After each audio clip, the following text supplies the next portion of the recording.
지금은 1년 중에서 가장 아름다운 때죠. 그런데 지금 우리나라는 아주 많은 문제로 모든 사람이 골치 아파하고 있습니다.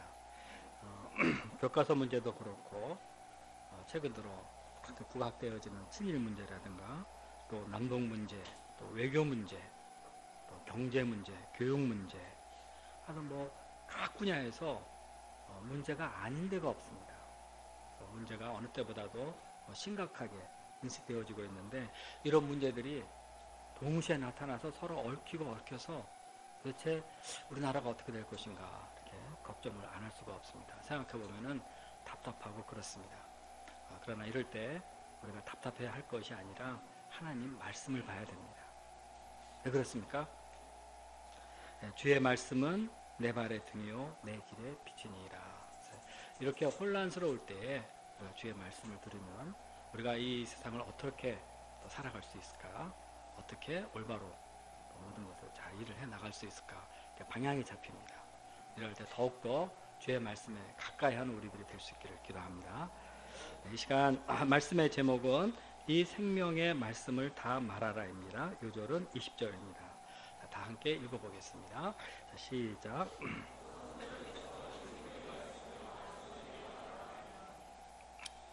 은혜로우신 하나님 아버지, 우리 하나님 아버지께서 저희들과 동행하여 주시고 우리 가운데 늘 생명의 말씀으로 함께 해주심을 감사합니다. 세상은 혼란스럽지만 주의 말씀은 언제나 우리에게 분명하게 빛으로 등불로 저희들을 인도하여 주시는 것을 감사합니다. 이럴 때일수록 더욱더 주의 말씀에 가까이 하는 우리가 되게 도와주시옵소서. 하나님 아버지, 이 시간 저희들이 주일을 맞아 하나님 앞에 나왔습니다. 이 시간 필요한 한마디 말씀을 저에게 주시옵소서. 예수님의 이름으로 기도했습니다. 아멘. 흔히 교회를 말할 때 두 가지 면에서 말하기도 합니다. 원심력적 교회, 그리고 구심력적 교회, 이렇게 말을 합니다. 원심력이라는 것은 주로 바깥으로 나가는 거죠. 바깥으로 막 나가는 겁니다. 그래서 원심력적 교회라는 것은 자꾸 바깥으로 나가는 교회입니다. 이 교회는 밖으로 나가서 하나님의 말씀을 열심히 전하고자 하고 이 땅에서 하나님의 나라를 확장하고자 합니다. 그러면서 구원 역사에 열심을 냅니다. 이것은 주님의 지상 명령을 따라 선교 사명을 감당하는 겁니다. 또 이거에 반해서 구심력적 교회가 있습니다. 그건 안으로 당기는 교회입니다. 이것은 교회가 예수님의 말씀을 따라 서로 사랑하라 하는 이 말씀을 실천할 때 은혜가 충만해서 교회 바깥에 있던 사람들이 교회로 들어가고 싶은 거예요. 그래서 이 정상적인 교회, 이상적인 교회라 그러면은 바깥에 있는 사람들을 안으로 끌어당기는 힘도 있어야 되고, 또 동시에 하나님이 주신 말씀을 가지고 열심히 바깥으로 나가서 전하고자 하는 그런 사명의식이 더 충만해야 됩니다. 구심력만 강조하고 바깥으로 나가는 것만 자꾸 강조하면은 안에 사랑이 약해질 수 있고, 바깥으로 나가지는 않고 그냥 안에서 자기들끼리 똘똘 뭉쳐 있으면은 이 사명을 또 감당할 수 없습니다. 그래서 우리가 아주 이상적인 교회로서 이 원심력과 구심력 다 갖추는 교회가 될 수 있도록 해야 됩니다. 다시 말해서 서로 사랑하는 교회가 돼야 되고, 하나님 말씀도 열심히 전파하는 교회가 돼야 된다는 겁니다. 이것이 모든 교회의 역사 속에서의 아주 가장 바람직한 모델이었습니다. 오늘 본문이 그런데 바로 이런 교회의 모습을 보여주고 있습니다. 자, 어떤 점에서 그런가 이 시간 함께 살펴보겠습니다. 이것을 통해서 우리 교회도 서로 사랑하게 힘쓰고 힘써 전도하는 성숙하고 힘있는 교회가 될 수 있기를 간절히 기도합니다. 제1장 서로 사랑하는 교회. 자, 32절을 보십시오. 믿는 무리가 한마음 한뜻이 되어 모든 물건을 서로 통용하고 자기 재물을 조금이라도 자기 것이라 하는 이가 하나도 없더라. 자, 우리는 이 말씀을 볼 때 이들이 어떻게 이렇게 할 수 있었을까 하는 생각을 안 할 수 없습니다. 왜냐하면 이렇게 한다는 것은 결코 쉬운 일이 아니기 때문입니다. 그러나 33절을 보십시오. 사도들이 큰 권능으로 주 예수의 부활을 증거하니 무리가 큰 은혜를 받아. 그들 모두가 말씀을 통해서 아주 큰 은혜를 받았기 때문에 그렇습니다. 그들 모두는 부활의 믿음과 소망을 갖게 되었습니다. 이랬을 때 그들은 이 땅의 것에 매이지 않았습니다. 하늘의 보물을 쌓아두는 마음으로 자기의 밭과 집을 팔아서 판 그것을 자발적으로 헌금하면서 가난에 처해 있는 형제들을 섬긴 것입니다. 과거 이들은 가난한 사람들에 대해서 별 관심이 없었습니다. 그러나 이제 부활의 소망을 인하여서 은혜 가운데서 모두를 한 가족같이 여기며 지내게 된 것입니다. 참으로 수준 높은 사랑의 공동체를 이룬 겁니다.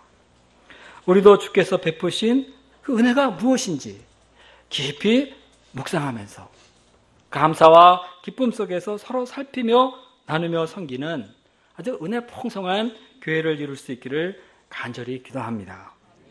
이런 은혜의 역사 중심에 구브로에서 난 레위족 사람 요셉이라는 사람이 있었습니다. 이 사람은 사람을 잘 위로해주는 각별한 은사가 있었어요. 그래서 어떤 사람은 말을 할 때 아주 톡톡 쏘고 기운 빠지게 하는데 이 요셉은 어려움에 처한 사람들을 잘 이해하고 도와주었습니다. 그래서 사도들은 그의 이 위로의 은사, 이 능력에 감동을 받고 그 이름을 위로의 아들이라 하는 뜻으로 바나바라고 불러주었습니다. 요즘 세상은 경쟁이 치열합니다. 그래서 사람의 내면도 아주 거칠어졌습니다. 남에게 상처를 잘 주고 자기도 상처를 잘 받습니다. 자, 이럴 때일수록 바나바와 같은 위로의 사람들이 많이 필요합니다. 이런 위로는 은혜를 잘 아는 사람이 할 수 있는 겁니다. 하나님과 같은 마음을 가진 사람이 할 수 있습니다. 보혜사 성령 하나님은 위로자라고 하였습니다. 이것을 볼 때 위로는 하나님 역사의 이 본질에 속하는 겁니다. 우리가 이사야서 40장 1절 보면 제일 먼저 이런 말씀이 나옵니다. 너의 하나님이 이르시되 너희는 위로하라 내 백성을 위로하라. 자, 이 위로는 사람을 살리고 그 마음에 힘과 용기를 부어줍니다. 그 사람이 역경을 이기게 하고 세상을 이기게 합니다. 이런 사람이야말로 교회 안에 꼭 필요한 것입니다. 이런 그는 자기의 소유를 팔아서 그 값을 사도의 발 앞에 두었습니다. 그의 고향은 원래 구브로 사람입니다. 그러나 아마 디아스포라 때 부모님들하고 이런 구브로 이쪽으로 갔던 것 같습니다. 그런데 이 사람은 예루살렘 근처에도 좀 경제적 기반이 있었던 것 같아요. 그래서 그는 자기가 갖고 있던 밭을 파는 것 같습니다. 그래서 이렇게 해서 그는 물질로 교회와 성도를 섬기는 아주 헌신적인 아름다운 은혜의 사람이었습니다.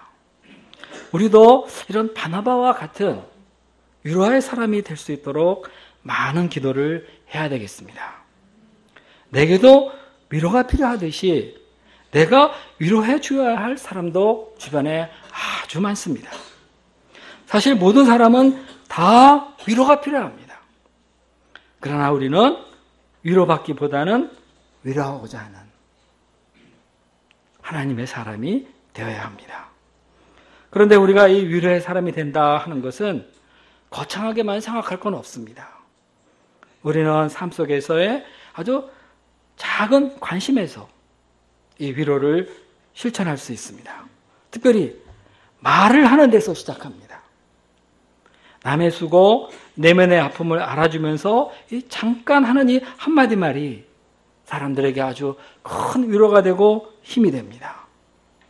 정말 수고하셨습니다. 감사합니다. 얼마나 고생이 많으셨어요.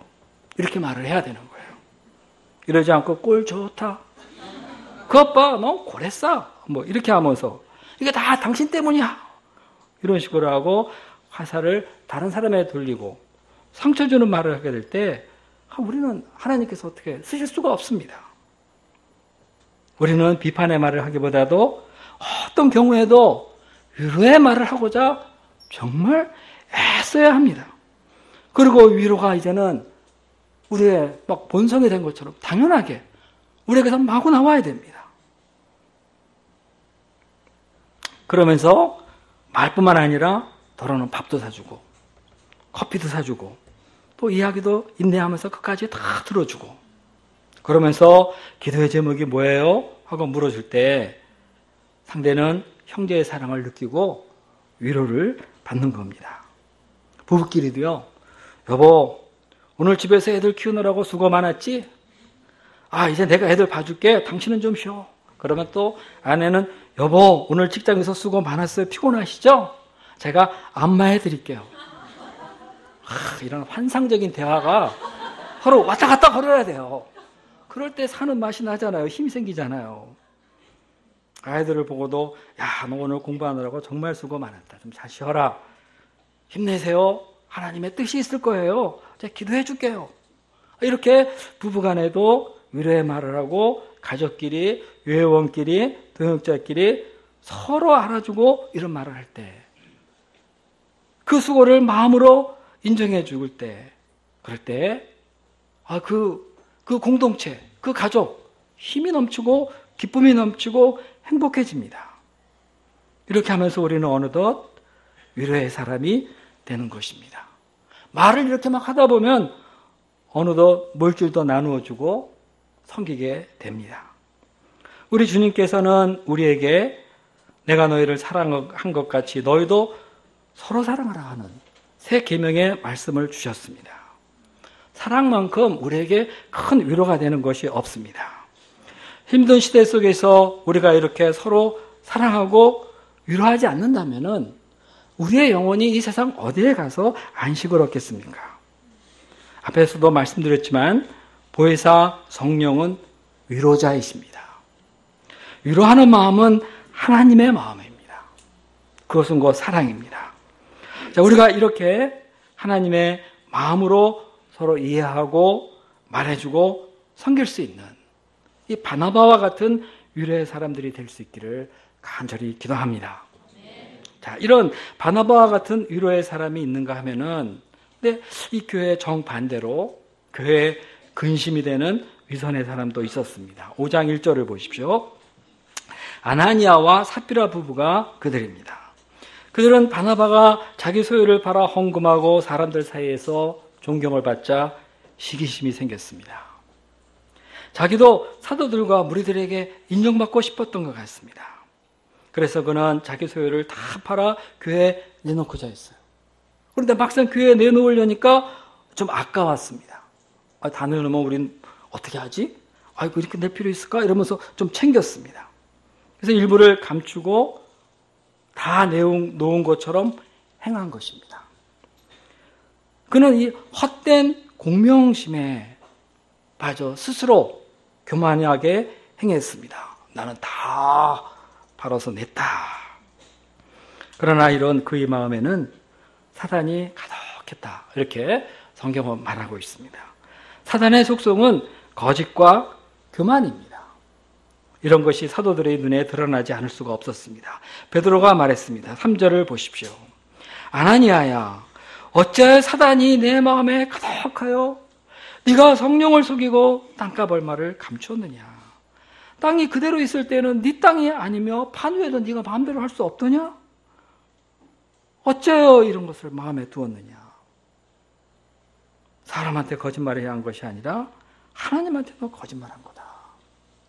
이 말을 듣고 아나니아는 엎드러져 혼이 나갔습니다. 그의 아내도 베드로의 책망의 말을 듣고 그대로 고백하고 회개하기보다는 이것뿐인데요. 이렇게 거짓말을 했습니다. 그의 아내도 곧 엎드러져 혼이 나갔습니다.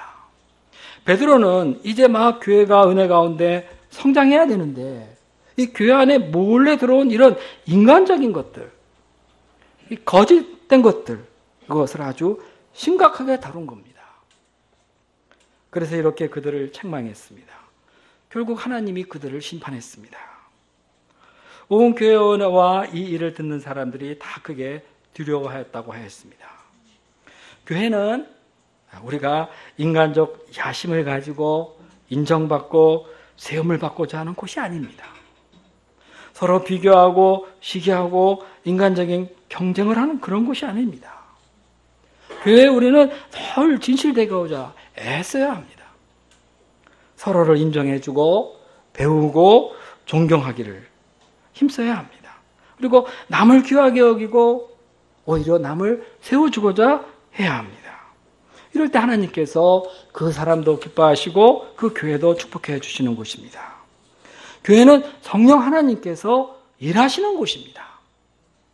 그러므로 우리가 구원의 은혜를 늘 감사하면서 서로 낮아져 섬기기에 힘쓰고 이 교회가 오직 성삼위 하나님께서 영광을 받으시는 곳이 될 수 있도록 힘쓸 수 있기를 간절히 기도합니다. 제2장 말씀을 전파하는 교회. 교회 내부에 이런 사단의 역사가 제해지면서 사도들을 통한 은혜와 능력의 역사도 충만하게 일어났습니다. 12절을 보십시오. 사도들의 손을 통하여 민간의 표적과 기사가 많이 일어났습니다. 믿는 사람들은 성전 솔로몬 행각에 모여서 주의 말씀을 듣고 하나님을 찬양했습니다. 14절을 보십시오. 믿고 죽게 나오는 사람이 더 많아졌습니다. 이 남녀가 큰 무리를 이루었습니다. 심지어 병든 사람을 메고 거리에 나와서 침대와 유유에 누이고 베드로가 지나갈 때 혹시 그 그림자에도 한번 덮여가지고 그럼 낫지 않을까? 이런 일도 있었습니다. 예루살렘 부근에 수많은 사람들도 모여서 병든 사람과 더러운 귀신에게 괴로움받는 사람들을 데려와서 다 나음을 받았습니다. 사도들로 인해서 정말 놀라운 구원의 역사, 치유의 역사가 일어난 겁니다. 하나님은 이렇게 사도들을 통해서 권세 있게 역사하셨습니다. 그런데 이것을 방해하는 사단의 역사도 있었습니다. 17절을 보십시오. 대제사장과 그와 함께 있는 사람, 즉 사두개인의 당파가 다 마음에 시기가 가득하였습니다. 아나니아 삽비라는 그 마음에 사단이 가득하다 했는데 이들은 시기가 가득했습니다. 다 그게 그겁니다. 똑같은 겁니다. 하나님이 사도들을 통해서 이런 능력의 역사를 이루고 사람이 그 메시지를 듣고 치유받고 구원받고 그러면은 감사하구나 이렇게 생각하기보다 왜 사람들이 다 그 사람들에게 사도들에게 몰려가는가 하면서 배가 아파서 견딜 수가 없었습니다. 속이 부글부글 거렸습니다. 결국 그들은 사도들을 잡아 옥에 가두었습니다. 이렇게 함으로써 사도들이 더 이상 활동을 못하게 하고 이 말씀 역사를 짓눌러서 중단시키고자 한 것입니다. 자, 그러나 19절을 보십시오. 주의 사자가 밤에 옥문을 열고 그들을 끌어내었습니다. 그리고 말했습니다. 우리 20절 말씀을 다 같이 읽어보겠습니다. 자, 시작.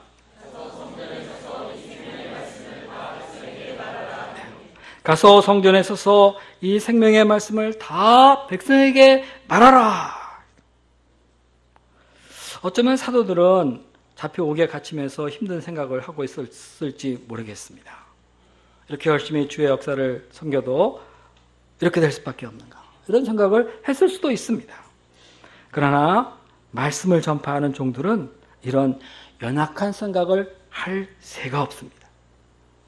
그들이 지금 말씀을 전하지 않으면 누가 구원을 받고 영생을 얻겠는가, 이런 생각을 해야 됩니다.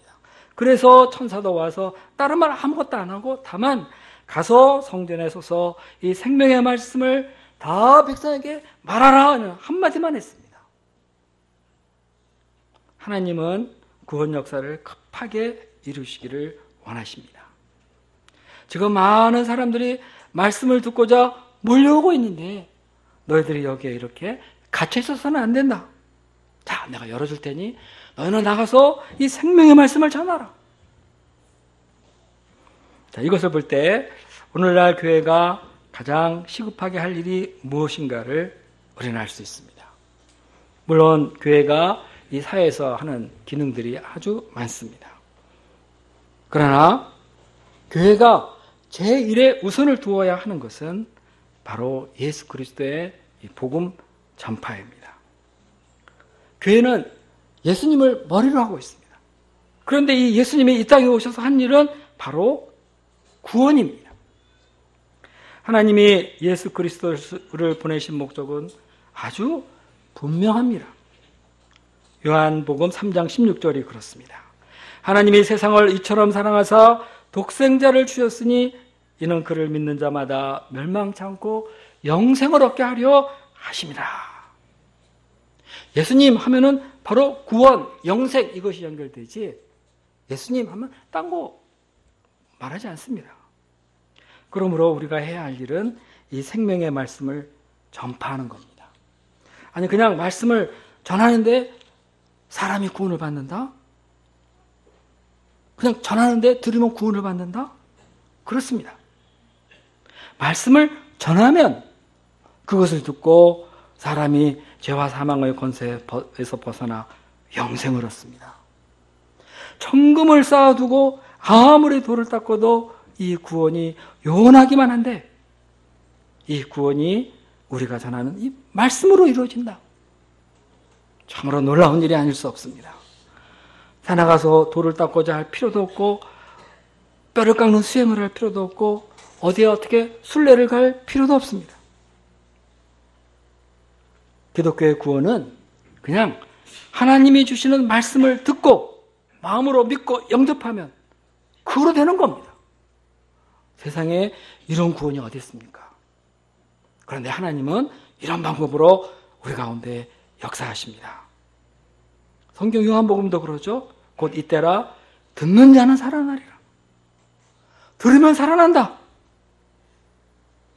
이 말씀은 바로 생명의 말씀이기 때문에 그렇습니다.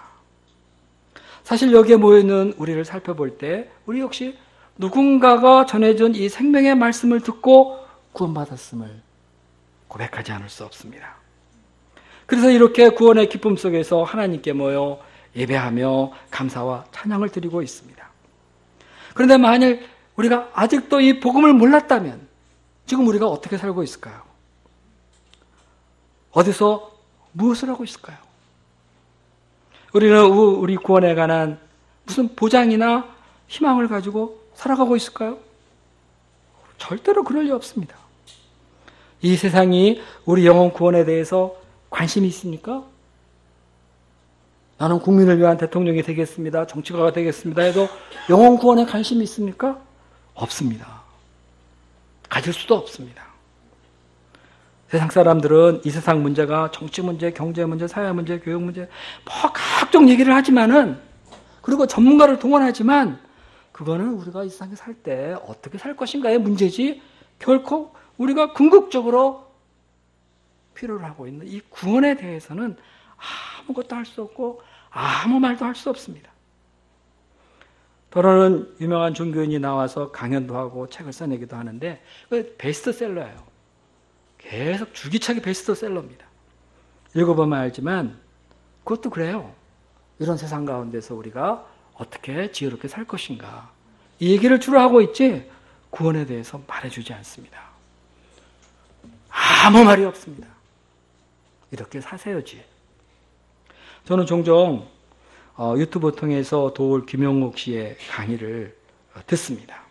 막 핏대 올라가면서 어이 하면서 이 사람 강의를 들을 때가 막 어떨 때는 그냥 백목을 꺾어서 확 던져가면서 분노를 폭발할 땐 나도 좀 속이 시원합니다.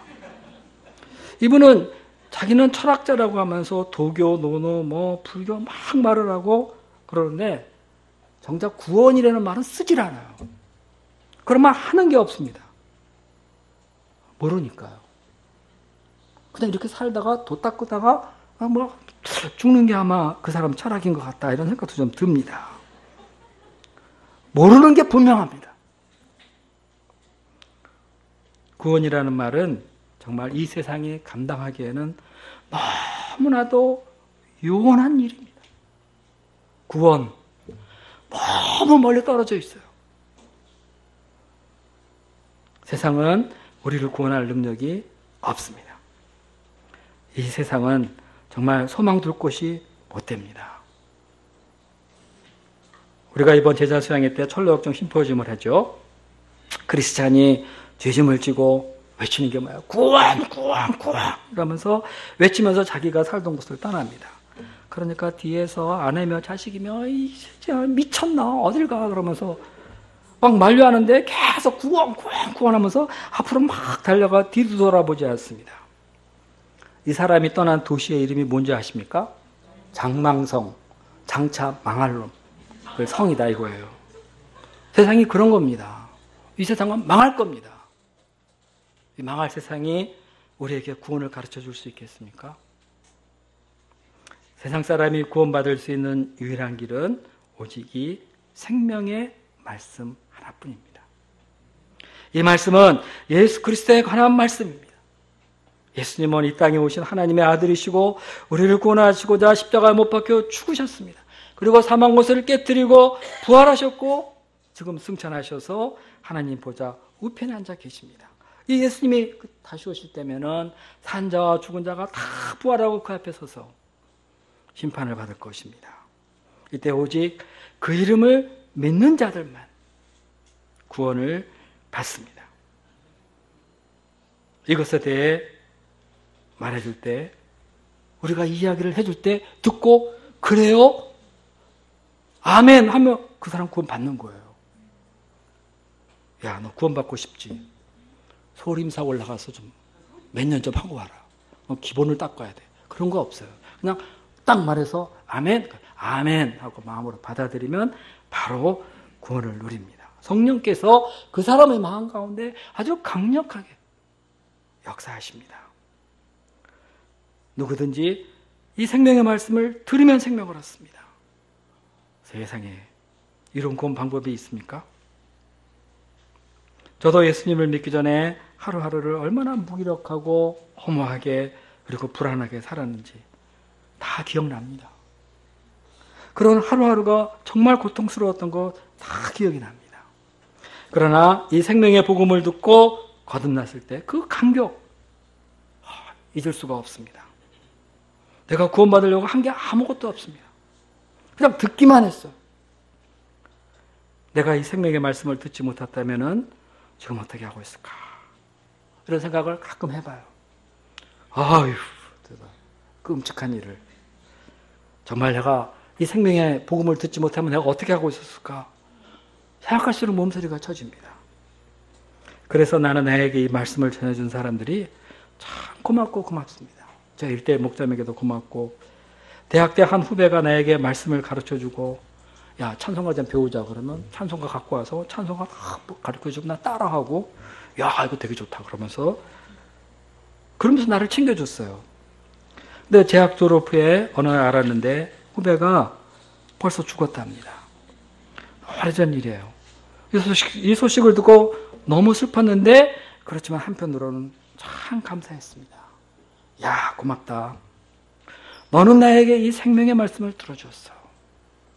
그때 받은 은혜 내가 정말 잊지 못한다. 학교 동산에서 그에게 그 내비게이터 교재를 가지고 이 말씀을 배웠는데, 그때 내 마음속에 이 빛이 환하게 쏟아져 오던 것 같다. 그 감격을 내가 잊지 못합니다. 너무나 감사합니다. 그 후배를 둔 것이 정말 하나님의 큰 은혜였다, 이런 생각을 합니다. 자, 가서 성전에 서서 이 생명의 말씀을 다 백성에게 말하라. 우리가 나가서 이 생명의 말씀을 전할 때 어둠 속에 있던 사람이 구원을 받고 이런 생명의 감격을 누리게 됩니다. 사람의 생명을 구하는 것, 그거 그냥 나가서 말씀 전하면 됩니다. 우리가 할 일은 이렇게 말씀을 전하는 것이고, 그러면 하나님이 그걸 통해서 그 영혼을 구하십니다. 하나님께서 우리에게 목장으로 주신 이 캠퍼스에 이 생명의 말씀에 필요한 사람이 많습니다. 구원을 필요로 하는 사람이 많습니다. 이 구원의 세계, 이 생명의 세계를 몰라서 어두운 얼굴을 하고 방황하고 있는 사람 많습니다. 뭔가 목표가 있는 것 같고 열심히 하는 것 같은데 그 내면은 방황입니다. 어두움입니다. 그들에게 지금 필요한 것은 바로 하나님의 말씀입니다. 가서 캠퍼스에 서서 이 생명의 말씀을 다 학생들에게 말하라. 이게 하나님께서 대학생 성경읽기 선교회에 주신 말씀입니다. 우리가 자기 문제에만 빠져 있을 것이 아니라 고개 들어서 어둠 속에 있는 이 캠퍼스를 바라보면서 가서 이 생명의 말씀을 다 전할 수 있기를 기도합니다. 그러면 하나님이 우리 가운데 풍성한 구원 역사 이루어 주시고 축복해 주실 것입니다.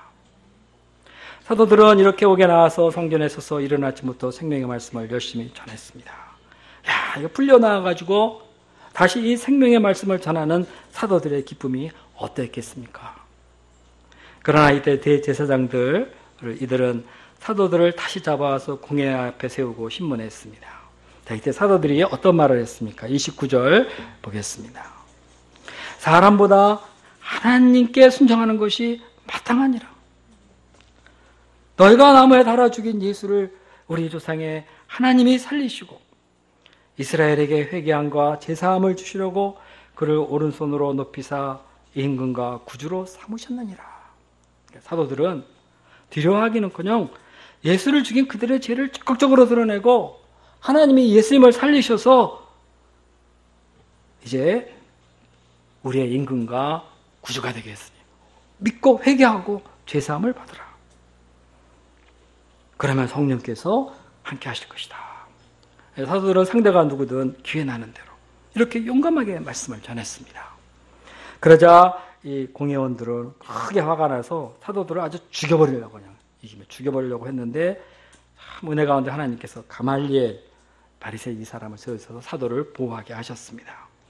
결국 그들은 사도들에게 채찍질을 하고 예수의 이름으로 말하는 것을 금하면서 놓아주었습니다.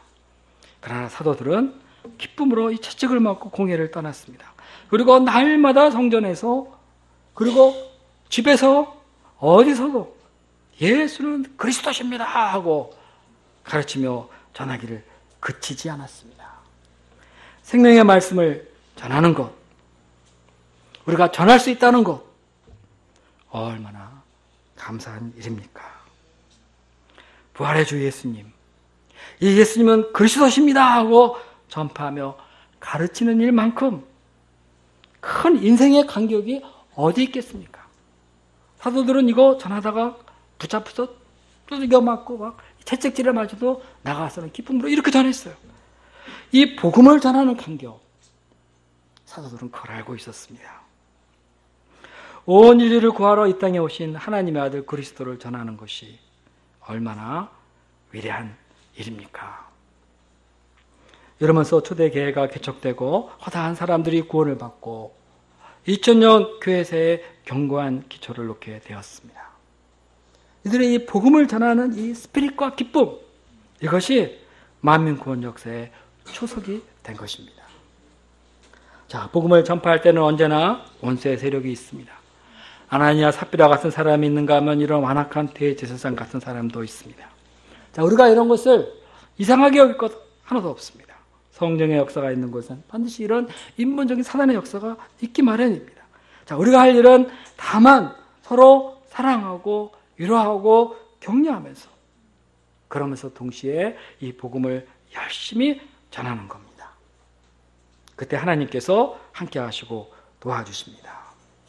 하나님이 우리 손에 이 생명의 말씀을 맡기셨습니다. 이 말씀이 절망 속에 희망이 되고 어둠 속에 빛이 됩니다. 구원의 능력입니다. 하나님께서 우리에게 말씀 전파의 소원과 믿음을 충만히 부어주시기를 간절히 기도합니다. 기도하겠습니다.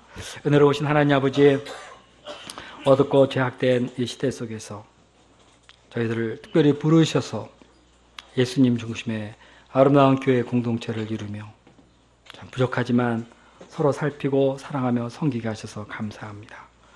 우리가 서로에 대하여서 위로의 사람이 될 수 있도록 도와주시고 우리 주님 저에게 맡기신 이 귀한 생명의 말씀을 힘써 전파하는 자들 되게 하여 주시옵소서. 무엇보다도 캠퍼스에 있는 젊은 영혼들에 대한 상한 심정을 부어주셔서 어느 때든지 열심히 나가 전파하고 가르치는 우리들 되게 도와주시기를 간절히 기도합니다. 예수님의 이름으로 기도했습니다.